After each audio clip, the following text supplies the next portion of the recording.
Hace 23 años llegaba a nuestras vidas un ogro verde que estaba a punto de revolucionar el mundo de la animación. Shrek fue la primera película animada en recibir un Oscar en la categoría de Mejor Película de Animación, categoría que no existía hasta la fecha. De ahí en adelante solo cosechó éxitos. Shrek, Fiona, Burro y los muchos personajes de esta saga se hicieron conocidos no solo para los niños y niñas de todo el mundo, sino también para el público adulto, que disfrutaba tanto o más que ellos de los guiones de cada película y de las increíbles técnicas de animación por ordenador que sus creadores eligieron. Técnicas de las que vamos a hablar en este vídeo.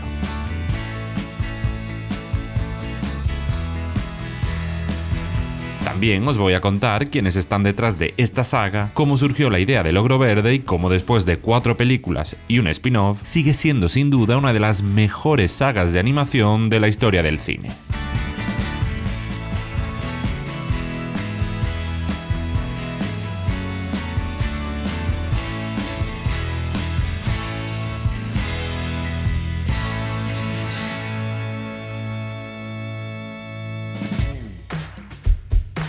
Esta escena está en la mente de todo el mundo.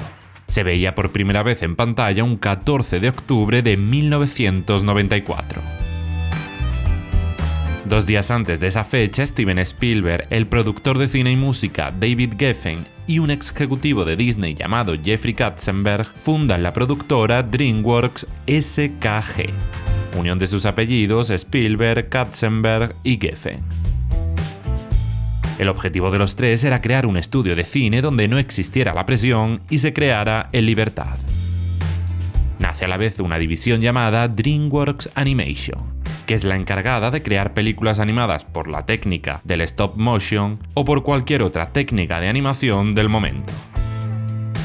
Tras unos cuantos estrenos y otros tantos hitos, deciden apostar por llevar a la gran pantalla la historia de un ogro verde que William Steig escribió en 1990. Quieren que Shrek sea una película hecha 100% por ordenador, y confían en que les salga bien tras el fracaso en taquilla de La Ruta hacia el Dorado, película que DreamWorks había estrenado en el año 2000. Spielberg estuvo a punto de producir la adaptación cinematográfica del ogro verde con una técnica de animación tradicional. Fue John H. Williams el que le convenció para que produjera esa historia a través de su compañía DreamWorks y la llevara a la gran pantalla con una técnica CGI. Andrew Adamson y Vicky Jenson debutan como directores con la película de Shrek, dirigiendo el film a partir de un guión escrito por un total de 8 guionistas. El comediante Chris Farley fue el elegido en un primer momento para poner voz a Shrek. Sin embargo, tras su fallecimiento, con el 95% de los diálogos grabados, los creadores decidieron que fuese su ex compañero de reparto en Saturday Night Live, Mike Meyer, el que lo sustituyera. Nicolas Cage, por cierto, estuvo a nada de ser la voz de Shrek, admitido con el tiempo que probablemente se equivocó al rechazar ese trabajo. Eddie Murphy es contratado para poner voz a Burro, así como John Lithgow a Lord Farquaad y Cameron Diaz a Fiona. Ninguno se vio en el set de grabación, ya que las voces de los distintos personajes se grabaron por separado y fue después en la etapa de postproducción cuando fueron incluidas para que encajasen con los personajes. Tras 4 largos años, los creadores ven cómo Shrek es ya un hecho. El 18 de mayo de 2001, con un presupuesto de $60 millones y sin tener ni idea de cómo el público recibiría una película que nada más empezar ya se reía de los personajes de Disney, se estrena en cines Shrek.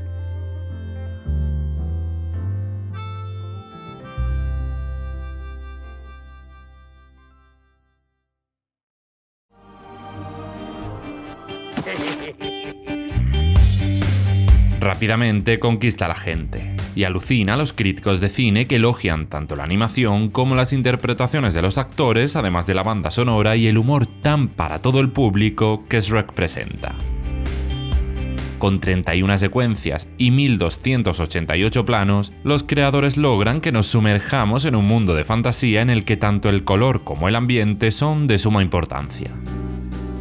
Las animaciones de cada personaje y su interacción con el entorno son tan realistas que en ciertos momentos parece que ese mundo en el que viven Shrek y compañía pueda llegar a existir. Su escena inicial ya deja claro el objetivo del film: parodiar los cuentos de hadas y de paso diferenciarse de la forma de contar historias de la compañía del famoso ratón. Las muchas referencias a la cultura popular y su humor cercano y grotesco en ocasiones hace que el público empatice con los personajes de Shrek y Burro Barrasno. Dos personajes tan carismáticos como cada uno de los secundarios de esta primera película. Y es que cada personaje tiene su función, y está tan bien construido y encajado en la historia que la trama funciona a la perfección. En esta primera película, Shrek tiene que rescatar a una princesa de lo alto de una torre, para conseguir que los muchos personajes de cuento que el odioso Lord Farquaad ha enviado hasta su ciénaga la abandonen.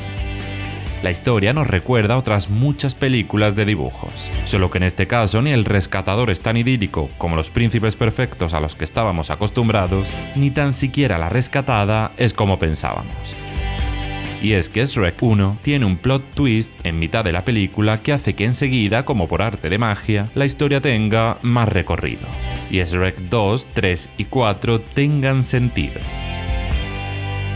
Fiona es también un ogro cuando llega el anochecer. Solo con un beso de amor verdadero, referencia de nuevo a las películas de Disney, podría romper la maldición y recuperar al 100% su aspecto de humana. Claro, esto nos abría un mundo de posibilidades, ya que el amor que nace entre Shrek y Fiona, del que Burro es testigo porque no se separa de ellos básicamente, hace que se plantee un dilema. ¿Está dispuesta Fiona a renunciar a su aspecto de humana para ser igual a Shrek y comportarse por tanto como una ogra? El estreno de la película hace que DreamWorks se posicione como competencia directa de Disney y Pixar. Shrek consigue conquistar al público con una historia mucho más real, gamberra y atrevida que las historias que nos habían contado hasta entonces, consiguiendo varias nominaciones que dan por fin a la animación el lugar que se merece en la industria.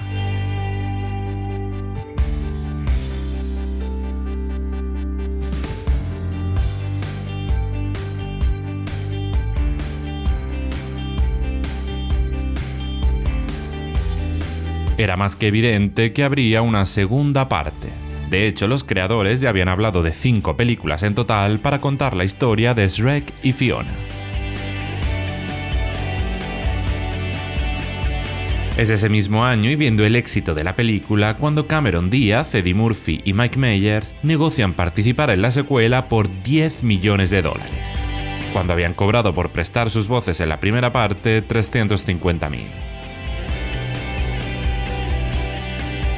El mismo año que se lanzaba Shrek, se comenzaba con la producción de Shrek 2, con un guión inspirado en una película de 1967 llamada Adivina quién viene a cenar. El estudio trató de mejorar la apariencia de los personajes y sus movimientos, ya que se olía la segunda parte podía superar a la primera.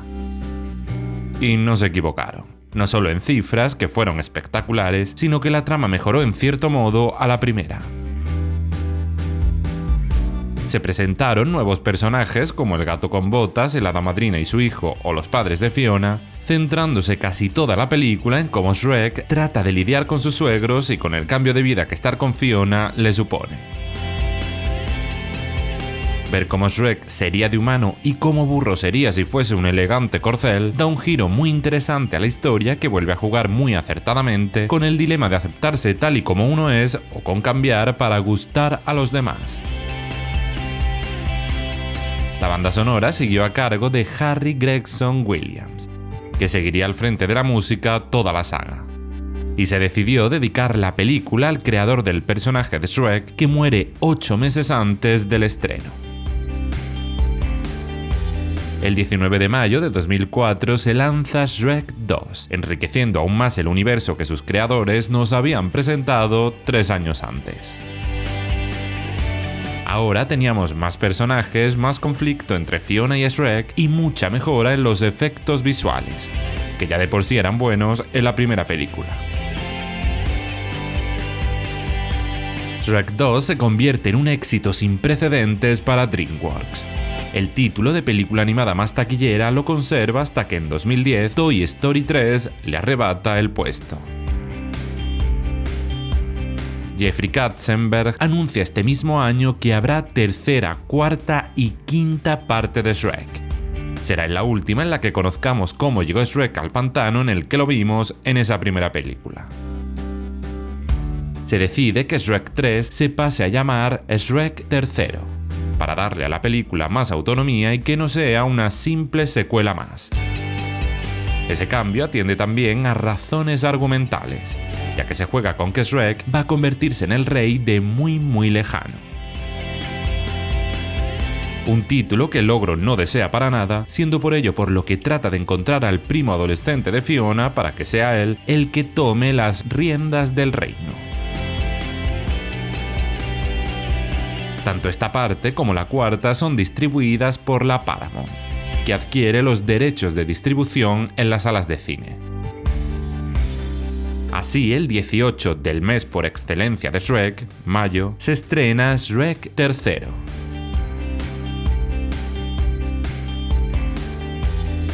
Una película en la que además de los personajes de siempre se incorporan otros tantos, como Arthur Pendragon con la voz de Justin Timberlake o el de Merlín, un profesor de magia retirado de la escuela de Arthur. No sabemos si por el cambio de director, por el guión o simplemente por agotamiento, Shrek III no tiene tan buenas críticas como sus predecesoras.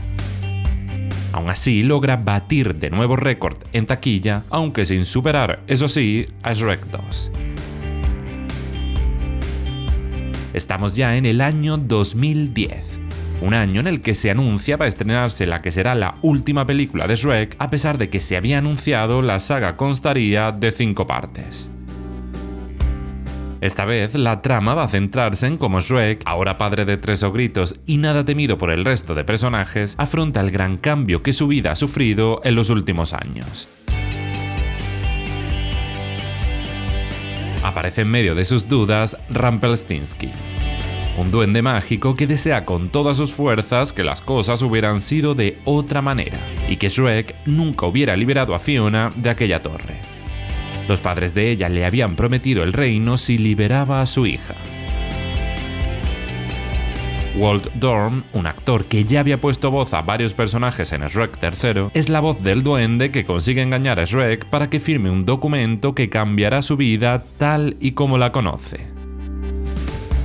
Sabiendo ya que será la última, los creadores tienen la intención de resumir todas las películas de Shrek con esta cuarta, que se titulará en España Shrek Felices para Siempre y en Latinoamérica Shrek para Siempre, el capítulo final.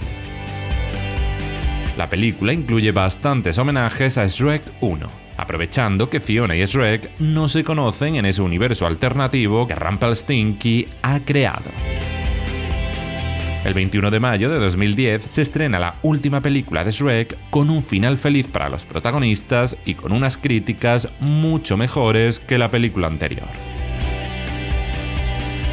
Shrek logra romper el contrato y vuelve a la vida que había comenzado con Fiona, aunque esta vez valorando mucho más lo que el destino ha elegido para él desde aquel día que emprendió la aventura junto a Burro de liberar a una bella princesa de lo alto de una torre.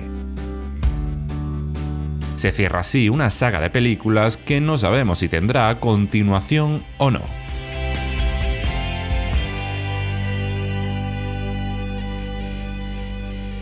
Lo que sí sabemos es que un año después, y aprovechando el tirón, DreamWorks estrena una película centrada en el personaje del gato con botas. Un spin-off que contra todo pronóstico logra de nuevo varios hitos como los que alcanzó Shrek 2. Gato con Botas, dirigida por el director que se puso al frente de Shrek III, consigue recaudar más de $500 millones y posicionarse como una de las películas mejor valoradas de DreamWorks. Consigue ser nominada a un Globo de Oro y a un premio Oscar. Repite éxito más de una década después, cuando la segunda parte del Gato con Botas se estrena tras varios atrasos por la pandemia del COVID. De alguna forma, el universo de Shrek continúa. La esencia y la forma de animar que DreamWorks implantó con Shrek están presentes en este spin-off, aunque ya estemos ante otra historia totalmente distinta y otros personajes principales. La saga Shrek aún así no había muerto. Y es que con el paso de los años y con la perspectiva del tiempo, Shrek ha mejorado como el buen vino. Ha logrado crear una marca personal imborrable y posicionarse como una de las pocas sagas de animación capaz de atrapar tanto a niños como a adultos.